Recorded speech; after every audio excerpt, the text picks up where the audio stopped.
Olá, meu amigo, minha amiga. Chegamos ao final da semana pela graça de Deus, unicamente pela misericórdia do Senhor, não é? Tantas pessoas não tiveram a mesma chance, infelizmente, mas graças ao Senhor e sua bondade aqui estamos. E nada melhor do que começar esse dia, do que lendo a palavra de Deus e fazendo reflexões sobre a sua vontade em nossa vida. E eu agradeço a Deus por sua companhia. Vamos fazer um resumo do que nós estudamos nessa semana sobre aquela trágica história de Davi, como ele, infelizmente, foi enredado nas tentações do diabo. Você se lembra que Davi deveria estar junto com seu exército lá na batalha para proteger o seu povo. Mas no seu lugar ele mandou Joabe e ele ficou no conforto do seu palácio, enquanto os seus soldados matavam e morriam naquela grande batalha. Ele estava no local errado, ele estava claramente descumprindo um dever que ele deveria cumprir. Por conta disso, se colocou no terreno de Satanás e se colocou sob a tentação do diabo. Quando ele levantou do seu leito, diz a Bíblia, ele foi para o seu terraço e ali ele viu uma mulher. Viu uma mulher tomando banho. A mulher era de fato linda, formosa, e aquilo atiçou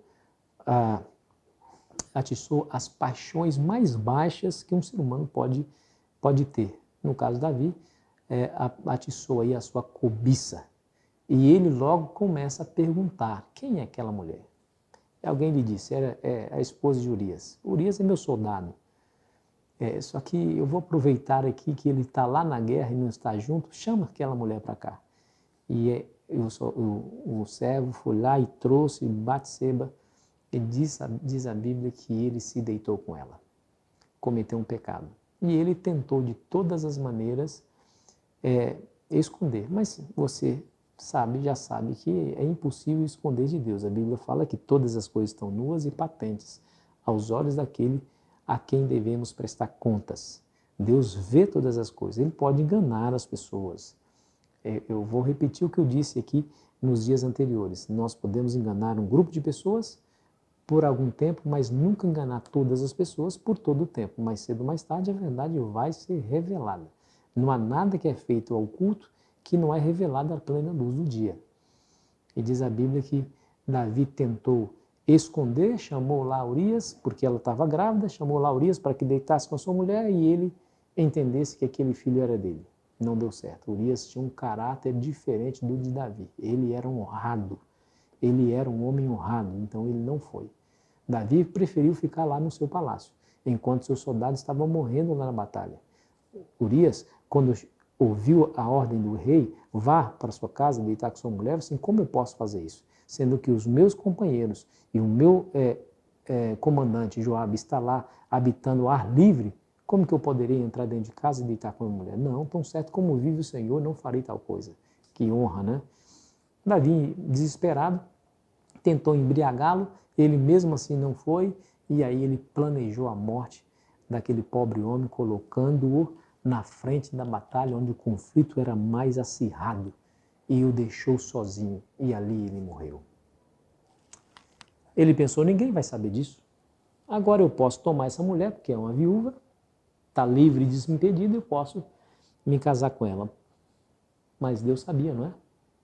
Deus sabe quando nós pecamos. As pessoas podem não saber.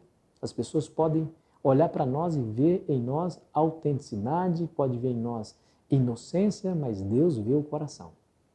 Deus ele não vê somente os atos externos, mas o que está dentro do coração. E Ele sabe quando nós pecamos. Então Deus levantou Natã para confrontar o impenitente rei. Ele contou aquela história, a história que diz muito acerca do passado de Davi, porque ele era um pastor de ovelhas, e aquela história ativou seu senso de justiça e integridade, e ele mesmo declarou, aquele homem que tomou a única ovelha daquele pobre senhor, esse homem rico que tomou a ovelha do pobre, vai morrer, certamente morrerá. Então Natã disse, esse homem é você. Você tinha todas as mulheres do mundo, você tomou exatamente a mulher do pobre Urias e você o matou, você o assassinou.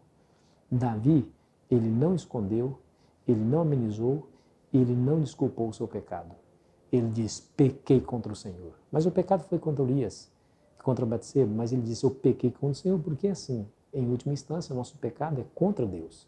E aí começa o arrependimento de Davi, começa aí a decisão de Davi de pedir a Deus que ele não mais cometa tal ato, quando ele pediu, Senhor, cria dentro de mim um coração puro e renova um espírito inabalado dentro de mim.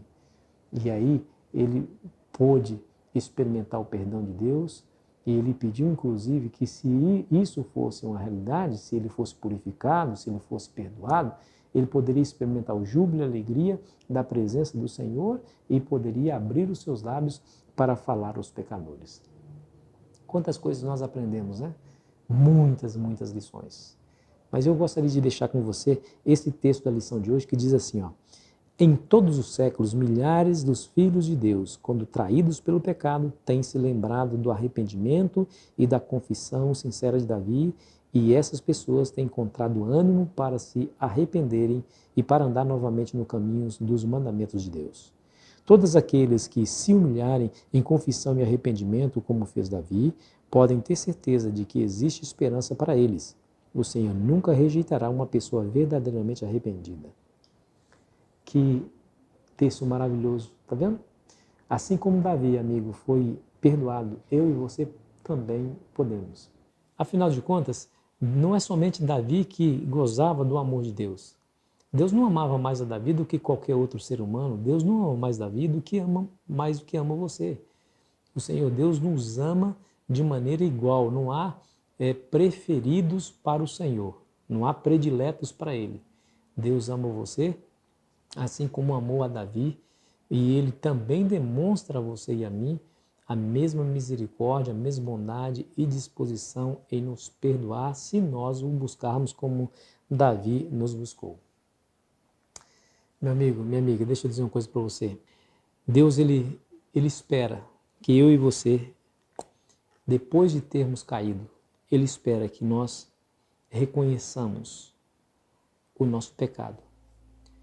A motivação para reconhecer, confessar, pedir perdão vem da consciência de que Deus é amor, misericórdia e cheio de bondade e que está disposto a nos perdoar. A Bíblia diz, onde abundou o pecado, superabundou a graça. É simples assim. Então não fique caído, tendo pena somente de você, achando que você foi longe demais, que não há jeito para você, porque todas as vezes que você promete não cometer tal pecado, você comete de novo. Se levante, amigo. Caia de joelhos, como a Bíblia diz, confesse teu pecado, peça para Ele perdão. Ele não somente vai te perdoar, mas vai te purificar. O poder do Espírito Santo em nosso coração é que nos dá poder para vencer as tentações do diabo.